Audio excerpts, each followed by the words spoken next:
नमस्ते दोस्तों, मेरा नाम प्रवीण है। आज हम पढ़ेंगे सब्जेक्टुअल, जो भी सब्जेक्ट से रिलेटेड विषय सूचियाँ होती हैं उनके बारे में। कि अगर हमको हमारी लाइब्रेरी बना लिए पुस्तकें लानी है तो पुस्तकें कहाँ से लाएंगे और सब्जेक्ट से रिलेटेड पुस्तकें कहाँ से लाएंगे, ठीक है। और इनके एमसीक्यू भी सीधे सीधे एग्ज़ामों में आते हैं।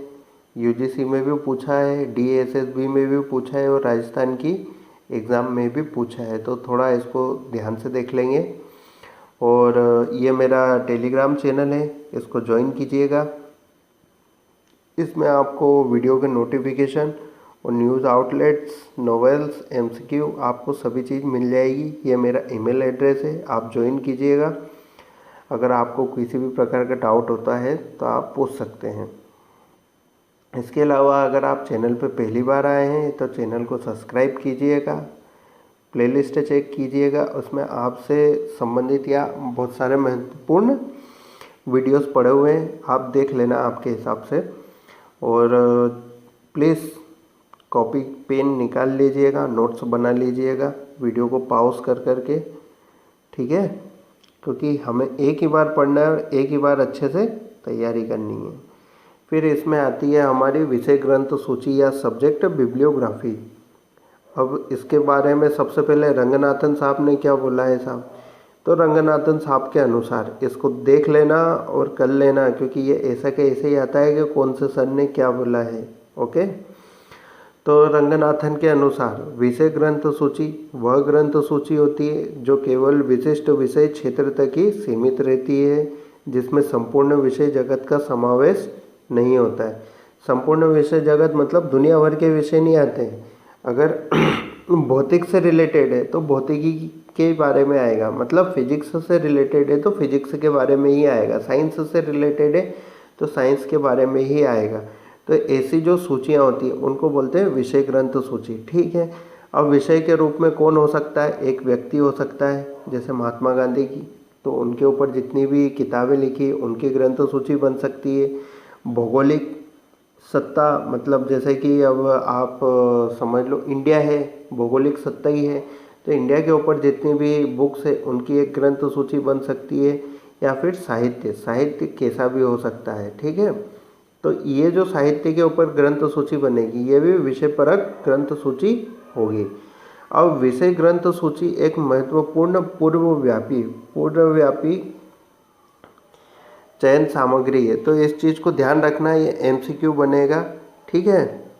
इसको बोलते हैं रिस्पर्सेटिव या रिस्प्रोसेटिव, ऐसा कुछ बोला जाता है, अभी ध्यान नहीं आ रहा, लेकिन आप चेक कर लेना। रिस्पर्सेटिव ऐसा कुछ वर्ड है जो पूर्वव्यापी के लिए बोला जाता है। एक तो क्या हिंदी भी कठिन है यार, तो इसका इतनी जल्दी ट्रांसलेशन हो नहीं पाता है, तो ये आप देख लेना। ओके, अब इसके बाद में अब हम देखेंगे कुछ महत्वपूर्ण विषय ग्रंथ सूची। अब महत्वपूर्ण विषय ग्रंथ सूची कैसी कैसी, तो एक ये हो गई Cambridge bibliography of English literature bye F.W. Bateson, Cambridge university press, 1940 से 1957, वॉल्यूम 5। मतलब कैम्ब्रिज यूनिवर्सिटी के द्वारा जो F.W. बेटसन हैं ये संपादक हैं कैम्ब्रिज यूनिवर्सिटी प्रेस के, और वहाँ से ये लॉन्च की जाती है कौन सी, ये इंग्लिश लिटरेचर की। तो ये याद रखना, सीधे सीधे एमसीक्यू में ये आता है। फिर अगली जो लिस्ट है वो आती है Indian library literature annotated library by R.G. Parashar, तो ये भी याद रखना, ये R.G. पराशर नई दिल्ली से होती है। टुडे एंड टुमारो इस लिस्ट का नाम है, 1971 से प्रकाशित है। ओके, फिर इसके बाद में आता है एशियन सोशल साइंस बिब्लियोग्राफी, ये सोशल साइंस के ऊपर होती है, ये दिल्ली से आती है। विकास पब्लिकेशन हाउस इसको पब्लिश करता है 1970 से। फिर इसके बाद में आती है bibliography of Indian philosophy by CPR Iyer, ये CPR अय्यर इसके संपादक हैं, और ये मद्रास संस्कृत कॉलेज 1968 से प्रकाशित है और वो वॉल्यूम 2 के नाम से आती है। तो ये कुछ ग्रंथ सूचियाँ थी महत्वपूर्ण जो सब्जेक्ट से रिलेटेड है। तो दोस्तों आज के लिए इतना ही, फिर आने वाले टाइम पे हम आगे इसके बारे में और पढ़ेंगे। अभी के लिए धन्यवाद। जय हिंद, जय भारत।